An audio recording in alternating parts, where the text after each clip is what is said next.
Going from one shark to another. That's some shit. But look though, before we even get into that, into the plot, to the video, I know y'all here. But y'all know what I'm finna tell y'all. Or what I'm finna ask y'all. Let me get 10 of them things.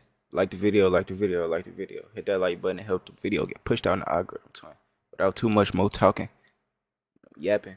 Whatever y'all want to call it, twin. Let's get into it. Thank you to CyberGhost VPN. Whoa, off the bat, spare twin. part-like tail, bizarre creature known as deep beneath the waves, bet. gliding over the ocean floor, He trying to swims get a me early. bizarre creature known as the ratfish. Little curveball. With its Lock in wing-like with me, though. fins, Lock whip-like in, chat. tail, and shell-crushing teeth, it looks like something stitched together from spare parts of other animals, which is why it's also called a chimera. But what really stands out about the ratfish is what it's made of.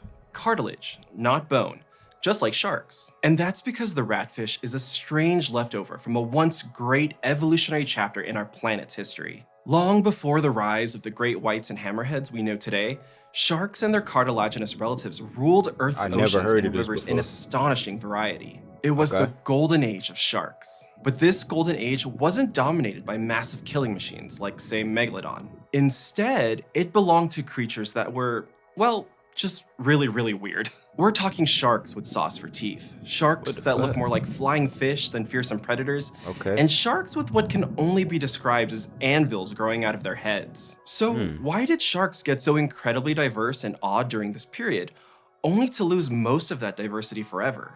was gonna say, Turns where out, they at now? the same thing that gave rise to the Golden Age eventually ended it. Talk to me. Tracing the fossil record of sharks and their relatives is no easy task. And by sharks and their relatives, I But mean y'all the got- whole y'all got group y'all of fish snack, y'all whose drink, y'all skeletons blink, are mostly y'all made of locked in, bro. cartilage. We'll be calling them all sharks in this episode, mostly Okay. because many of the fossil species are commonly called sharks, even if they aren't part of the taxonomic group we recognize as true sharks today. Because cartilage is softer than bone, it doesn't Mm-hmm. fossilize well, which means that much of the shark fossil record is teeth, spines, and scales, which are all made of the more durable dentine. The first hints of the emergence of sharks come from some isolated scales from the late Ordovician period, around 465 million years ago. But It's the crazy first how they even definitive know, fossils like, come from the Silurian period, when this around shit was. 439 million years ago. These early sharks were small generalists that shared the oceans with a number of other groups of fish. Okay. And of those other groups, one in particular might have limited the diversity of sharks, the placoderms. By the Devonian Placoderm. period, around 419 million years ago, Never heard these of that heavily either. armored fish had radiated into armored many different fish? species, essentially Oh, yeah, ruling I the know seas. what that is. I'm Some, tweaking. like the massive Dunkleosteus, were apex predators, while others were more modest bottom swimmers or feeders and ranged from marine to freshwater environments. Because placoderms were everywhere, some paleontologists think they probably competed with sharks or even excluded them entirely from certain marine niches. But despite the limitations imposed by placoderms, the ancestors of chimeras and true sharks were already present. They just weren't dominant. Sharks were small-time players stuck on the ecological margins. This balance of power changed, though, when the late Devonian mass extinction hit marine ecosystems starting around 373 million years ago. While this mass extinction was a disaster It's a for the carboniferous? 373 million years ago.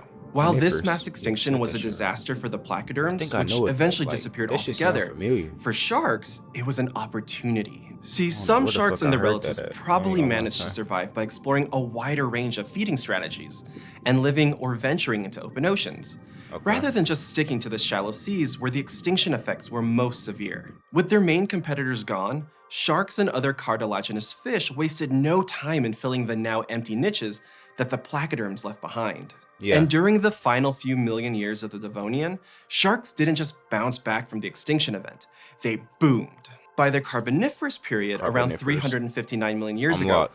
warm, shallow seas were widespread. And in those waters, years ago? years ago, they boomed.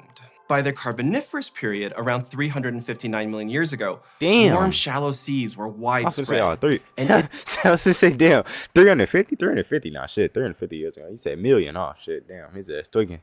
He in said those he's tweaking. waters, sharks began to get, well, Hell nah. weird.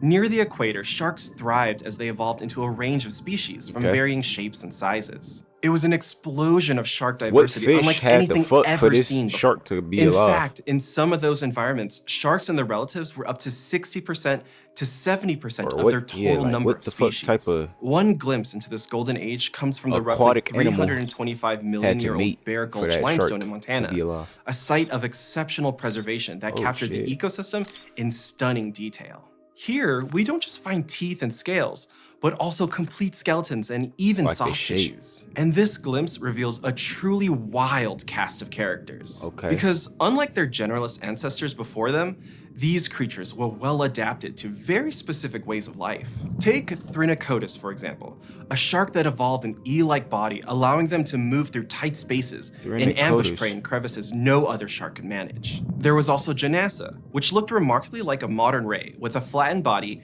and teeth that were specialized for crushing shells. And perhaps the most surprising was Iniopteryx, a shark that looked like a flying fish, though it likely used its large pectoral fins to move vertically in the water as it chased after prey, rather than glide above the water surface like flying fish do today. There were even sharks that defied all comparison, like the Stethocanthidds, a group of sharks that sported what looks like an anvil on their heads, Yeah. complete with hundreds of tooth-like structures on top of it. This bizarre headgear may have been used to ward off potential predators, or possibly like for some some defense sort mechanism. of courtship with mates. These golden age sharks were the result of evolution getting experimental. And they weren't all just small specialists.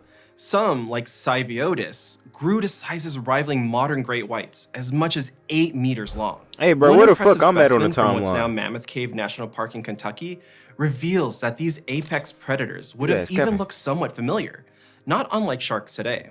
Sharks and their relatives also managed to conquer freshwater habitats during this time. One shark called Zachanthus, which roughly Ooh, translates to alien looked spine dangerous, for the twin. long spine that emerged from the top of its head, was part of a larger group that was just as diverse ecologically as the sharks in the ocean. Some of these xenocanths ate fish, Yeah, while that's others some hunted bullshit. invertebrates, or even filter-fed. But what allowed sharks to diversify so dramatically and fill so many niches so quickly from the end of the Devonian into the Carboniferous? Yeah. Well, the answer might lie in the most iconic feature of sharks even today, their teeth. See, Okay. during the late Devonian and throughout the Carboniferous, sharks developed a huge variety of tooth structures, each specialized for different feeding styles. Right. For example, ratfish and their shell-crushing relatives developed super strong tissues that hardened their tooth plates, creating a hypermineralized dentine.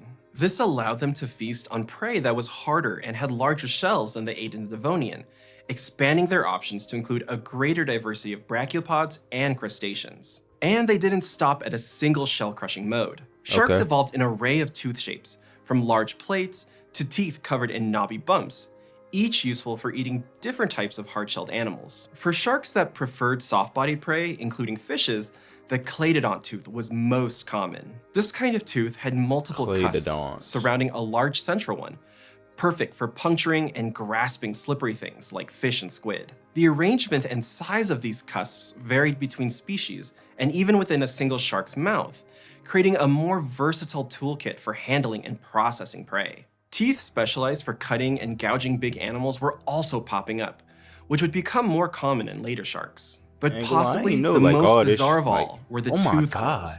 Teeth that were arranged in spirals, fused together to create Yeah. large cutting surfaces. Overall, this dental diversity I ain't combined know the with the shark wide lore range of was this body deep, forms twin. that sharks evolved I allowed ain't know them they to had got dominate this aquatic crazy. ecosystems in ways no single group of vertebrates has managed since. And being able to occupy different niches from shallow marine basins to open oceans, and from tropical seas to freshwater rivers, meant that the Carboniferous truly was the golden age of sharks, Yeah. a time with seemingly no limits on what they could do.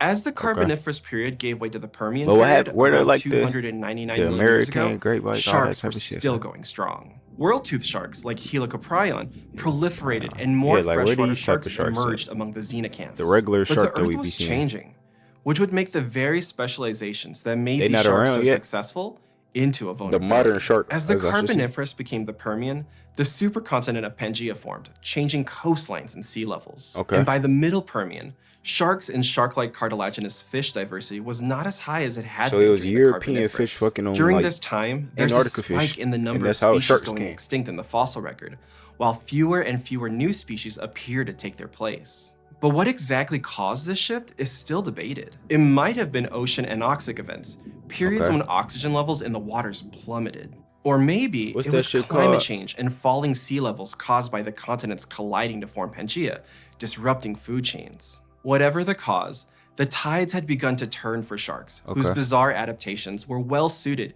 to specific conditions that were changing dramatically. Now, many shark groups that had evolved during the Carboniferous did manage to press on. Ain't gonna lie, Just not this one of the best, the toughest ones right now.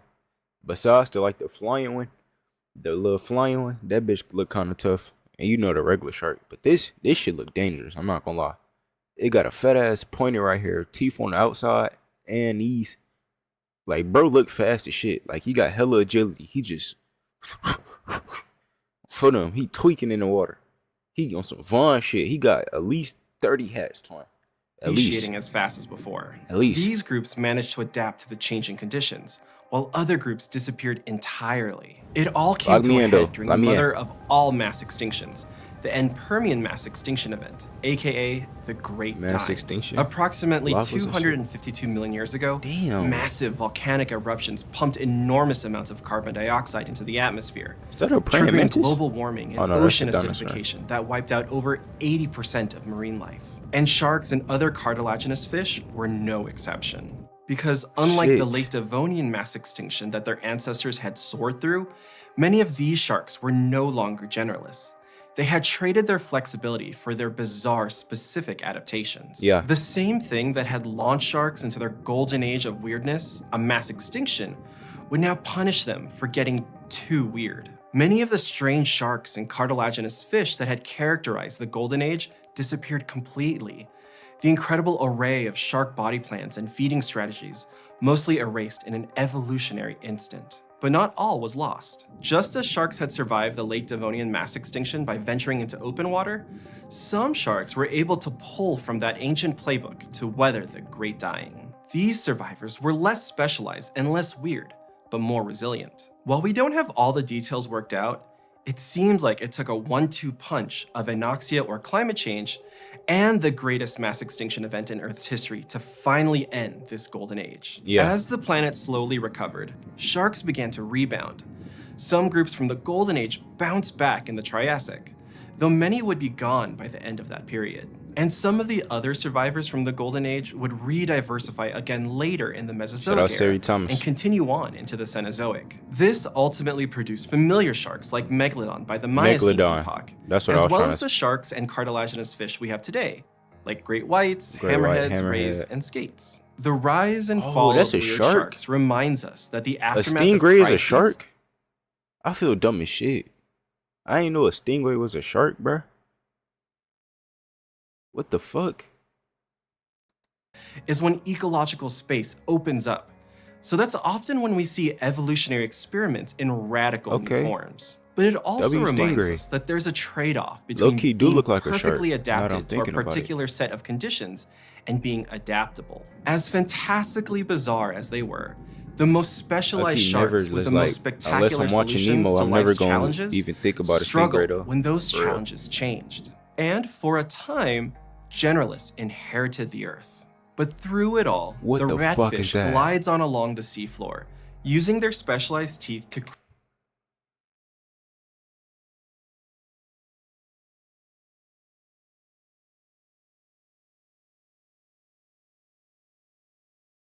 Look like a fucking ghost fish.